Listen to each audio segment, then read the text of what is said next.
بسم اللہ الرحمن الرحیم۔ السلام علیکم۔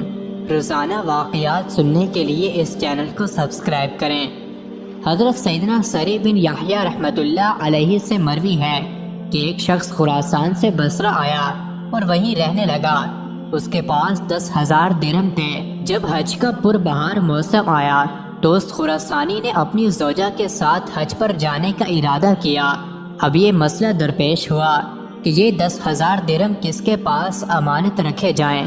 جب لوگوں سے مشورہ کیا تو انہوں نے کہا تم اپنی رقم حضرت حبیب ابو محمد اجمی رحمۃ اللہ علیہ کے پاس رکھ دو۔ چنانچہ وہ حضرت سیدنا حبیب اجمی رحمۃ اللہ علیہ کے پاس آیا اور کہا حضور، میں اور میری اہلیہ حج پر جانے کا ارادہ رکھتے ہیں۔ ہمارے پاس 10,000 درہم ہیں، آپ یہ درہم رکھ لیں اور ہمارے لیے بصرہ میں ایک اچھا سا گھر خرید لیں۔ یہ کہہ کر اس نے ساری رقم آپ کے حوالے کی اور اپنی زوجہ کے ہمراہ حج کے لیے روانہ ہو گیا۔ حضرت سیدنا حبیب اجمی رحمۃ اللہ علیہ نے اپنے ساتھیوں سے مشورہ کیا کہ اگر ہم ان 10,000 درہم کا آٹا خرید لیں اور فقیروں پر صدقہ کر دیں تو کیسا رہے گا؟ لوگوں نے کہا حضور، یہ رقم تو اس شخص نے آپ کے پاس اس لیے رکھوائی ہے تاکہ آپ اس کے لیے کوئی مکان خرید لیں۔ آپ نے ارشاد فرمایا میں یہ تمام رقم صدقہ کر کے اس شخص کے لیے اللہ عز و جل سے جنت میں گھر خریدوں گا۔ اگر وہ اس گھر پر راضی ہوا تو ٹھیک ہے، ورنہ ہم اس کی رقم واپس کر دیں گے۔ پھر آپ رحمت اللہ علیہ نے آٹا اور روٹیاں منگوا کر فقراء میں تقسیم فرما دیں۔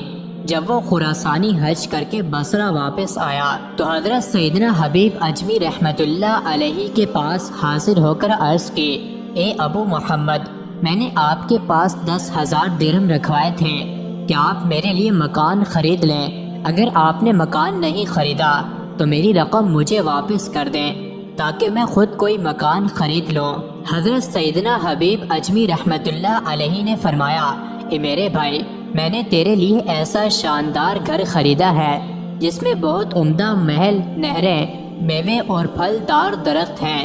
یہ سن کر وہ خراسانی اپنی زوجہ کے پاس گیا اور کہا حضرت سیدنا حبیب اجمی رحمت اللہ علیہ نے ہمارے لیے اللہ عز و جل سے جنت میں ایک گھر خرید لیا ہے۔ اس کی زوجہ نے کہا ٹھیک ہے، میں امید رکھتی ہوں کہ اللہ عز و جل حضرت سیدنا حبیب اجمی رحمت اللہ علیہ کے عہد کو پورا فرمائیں گے، لیکن کیا معلوم کہ ہم ان سے پہلے ہی سفر آخرت کی طرف روانہ ہو جائیں۔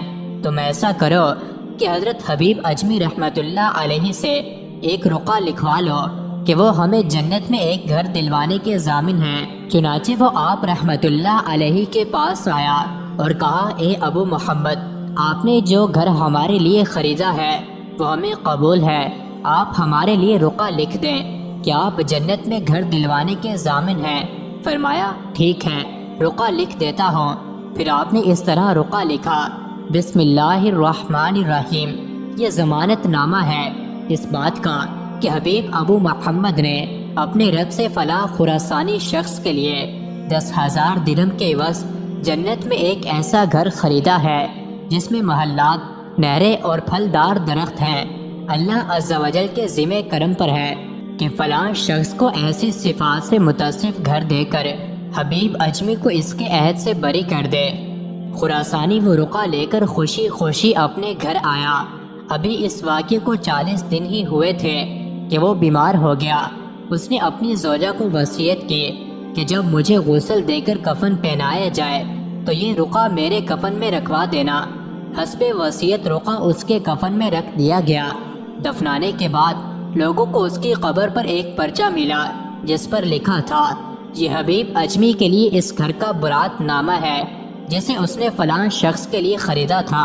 اللہ عز و جل نے خراسانی کو ایسا گھر دے دیا ہے جس کا حبیب اجمی نے عہد کیا تھا۔ لوگ یہ رقعہ لے کر حضرت حبیب اجمی رحمت اللہ علیہ کی بارگاہ میں حاضر ہوئے۔ آپ وہ رقعہ پڑھ کر رونے لگے اور اپنے ساتھیوں کے پاس آ کر فرمایا کہ یہ اللہ عز و جل کی طرف سے میرے لیے برات نامہ ہے۔ مزید ایسی ہی ویڈیوز کے لیے چینل کو ضرور سبسکرائب کریں۔